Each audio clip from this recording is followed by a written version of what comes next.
The Huntress, Anna. A figure clad in the head of a hare, a most disturbing sight. This foe holds something more human within her, some shards of ordinary life. I have met many different beings in this place, but this is the first one with the natural skill of hunting. In any other place, one could deem it a talent, but her knack of tracking, capturing, and killing is something else here. She seems to be seeking something.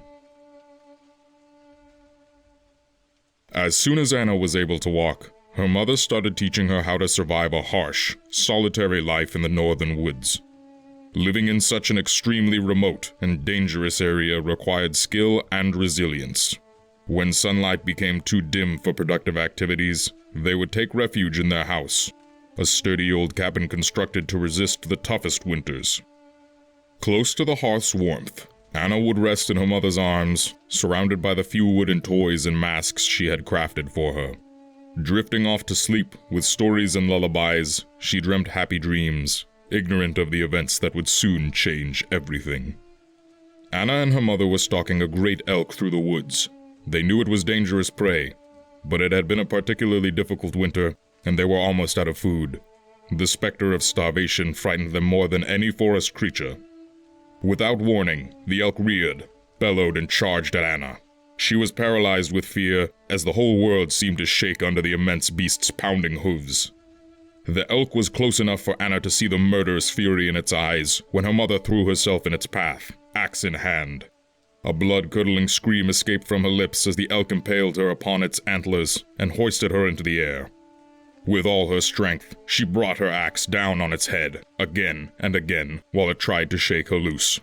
With a sickening crack, the antlers snapped, and Anna's mother was free. The beast collapsed. Anna was too small to move her mother's broken body, so she sat with her in the clearing where she had fallen. To distract her from the dying elk's cries, Anna's mother held her and hummed her favorite lullaby. They stayed like that, the huntress and the elk, getting quieter and colder, until Anna was alone in the silent forest. Eventually she stood up and started the long walk back home. Still a child, she knew just enough about life in the frozen forest to survive. She followed her instincts and became one with the wild. She got older and stronger and practiced her hunt. As she grew into a dangerous predator, her humanity became a half-remembered dream. She widened her territory and lived off her hunts. She worked her way up through squirrels, hares, minks, and foxes. Eventually she grew tired of them and hunted more dangerous animals like wolves and bears. When unsuspecting travelers came through her woods, she discovered her new favorite prey, humans. Unlucky souls who strayed into her territory were slaughtered like any other animal. She liked to collect their tools and colorful garments, and especially toys when there were little ones, but she could never bring herself to kill the little girls. Girls she would take back to her house, deep in the woods. They were precious, and looking at them woke up something deep in her heart. She craved the closeness of a loved one, a child of her own.